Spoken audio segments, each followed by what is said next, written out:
Em 1950, os conservadores colocam a culpa da violência e rebeldia dos jovens nos quadrinhos, ignorando a desigualdade social e outros problemas que assolaram os Estados Unidos durante o período pós-Grande Depressão.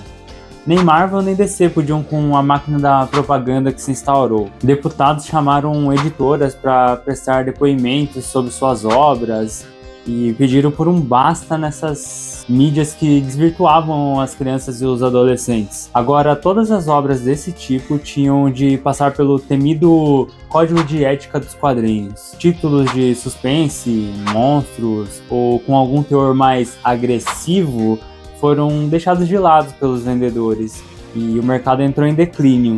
Era o fim de uma era. Eu sou o Mika e hoje eu vou contar para vocês como uma empresa em crise se reinventou e se tornou a grandiosa Marvel. Como vimos anteriormente, há 10 anos atrás, Jack Kirby havia sido mandado embora da Timely. Mas como era o rei Jack Kirby, ele nunca ficou desempregado, até que veio o tal código de ética e fechou diversas editoras menores, diminuindo bastante a quantidade de serviço que chegava para ele. Stan Lee, agora chefe da divisão de quadrinhos de Martin Goodman, precisava de gente para ter novas ideias e fazer com que essa má fase fosse superada.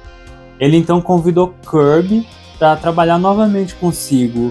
Como era um pai de família, ele tinha que colocar comida na mesa, então Kirby aceitou a proposta de Stan Lee. Estados Unidos e União Soviética brigam para conquistar o espaço. É nesse contexto que acontece uma série de eventos que afeta a cultura como um todo.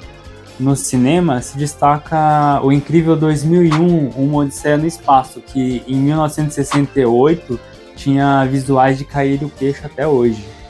Na música, David Bowie lançava Space Oddity e Elton John cantava que ele era um Rocketman. Já nas HQs, a DC inaugurou em 1956 a Era de Prata dos quadrinhos americanos, reimaginando heróis de outrora como Flash e Lanterna Verde, e com o passar do tempo, criaram a Liga da Justiça da América.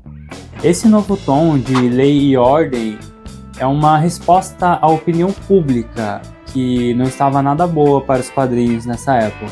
Já do outro lado da rua, o ano de 1963 foi muito importante para Marvel. Mais uma vez nativa, a dupla Kirby Lee estava mais unida que nunca.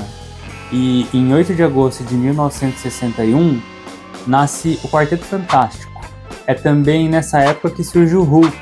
Em 1962, o Thor, o Homem-Formiga Hank Pym, e um dos heróis mais conhecidos de todos os tempos, o Homem-Aranha, e por fim o Homem de Ferro. Fora o Homem-Aranha, eram títulos que já estavam vendendo muito bem, e para criar o seu próprio grupinho de heróis, como a concorrente estava fazendo, a dupla cria os Vingadores. Ainda não tinha o Capitão América, que estava congelado e seria encontrado algumas edições depois. O vilão era nada mais nada menos que Loki. É muito interessante eles terem escolhido o Loki como vilão do filme de 2013. Porém, uma nova equipe seria criada no mesmo ano, na verdade, no mesmo mês. Em setembro de 1963, é publicado X-Men número 1. Os mutantes eram diferentes de tudo que estava sendo publicado na época, já que, ao contrário da amada família fantástica ou dos grandiosos Vingadores, era um grupo de pessoas com poderes excêntricos, com uma mutação genética, o que os tornava diferentes dos ditos humanos normais. Esse dilema sobre o lugar deles na sociedade batia de frente com um fato muito importante da época: o movimento pelos direitos civis dos Estados Unidos. Havia muita segregação na sociedade americana. A população negra era alvo de preconceito e até violência propriamente dita. Quem nunca fez o paralelo do professor Xavier e Magneto com Martin Luther King e Malcolm X? Stan Lee acompanhava de perto o cotidiano e já disse publicamente que queria trazer esse debate sobre preconceito para as páginas dos quadrinhos. Segundo Sean Hall, Jack Kirby passava todos os dias desenhando, inclusive aos finais de semana, entregando 3 páginas por dia. Sério, gente, isso é bizarro. Hoje em dia, com o avanço da tecnologia e a imensa maioria dos artistas fazendo os desenhos em formato digital, se entrega uma revista de 20 a 22 páginas por mês. E isso porque nem sempre quem desenha faz toda a arte, inclusive essa é uma rara exceção. Geralmente existe um profissional para cada etapa, como desenho, arte final, colorização e letras. Também tem os casos surreais dos mangakas, quadrinistas japoneses que entregam de 15 a 20 páginas por semana.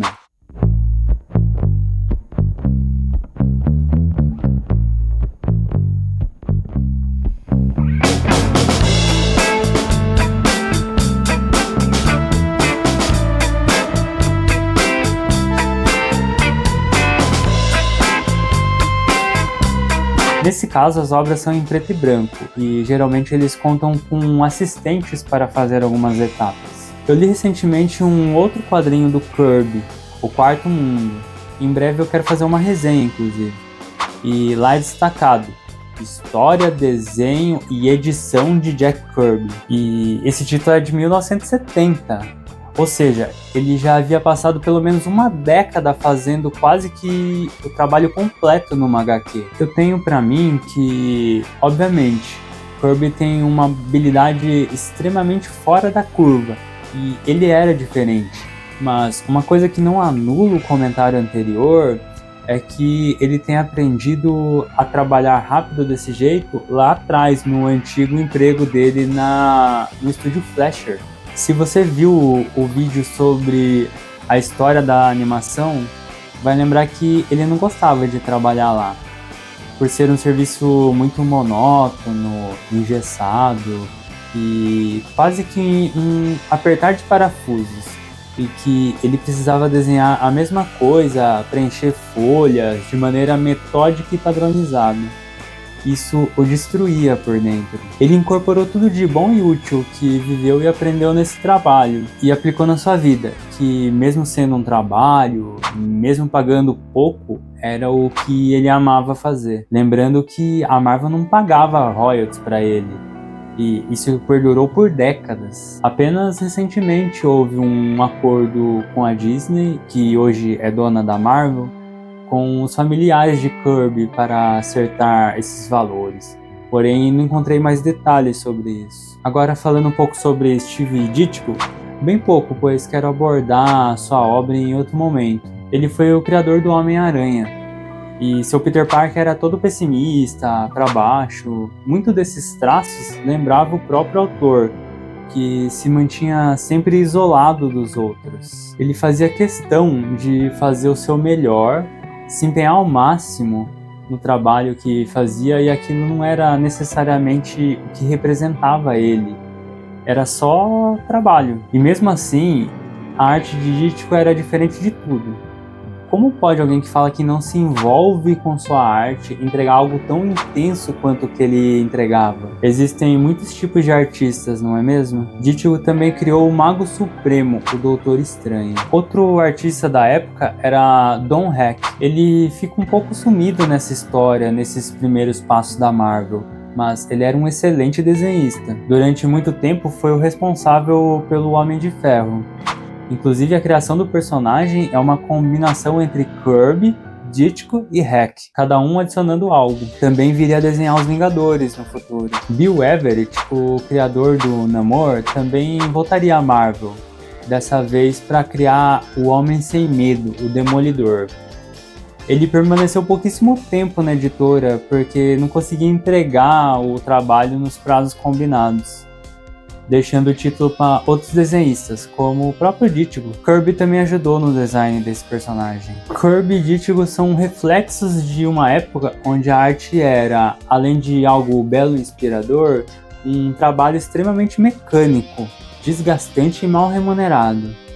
E mesmo assim, esses caras entregavam tudo de si. Tem uma frase interessante atribuída ao Stan Lee, onde ele falava que queria que Kirby fosse Kirby, Ditko fosse Ditko e todos os outros fossem Kirby. Parece que ele queria engrandecer esses dois criadores, porém esse tipo de comentário só causava discórdia entre os desenhistas. Kirby era um homem honrado, Um lutador que sempre correu atrás de seus sonhos e batalhou a duras penas para conseguir o sucesso profissional e criar seus filhos. Ele não precisava que alguém ficasse amaciando seu ego dessa maneira. Aliás, isso pode ter sido falado inclusive quando ele não estava lá, já que ele desenhava a maior parte das suas obras no porão da sua casa, por escolha própria. O homem adorava o home office. Curtiu? Já leu alguma obra dessa recém-nascida Marvel? Comenta aqui embaixo se você conhecia algum desses lendários criadores que foram as bases da editora e dos quadrinhos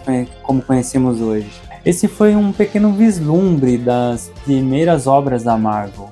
Muitos nomes passaram pela editora nessa época e muitas estrelas mais ainda estavam por vir. Os anos 70 estão batendo a porta, mas essa história eu conto outro dia. Até mais.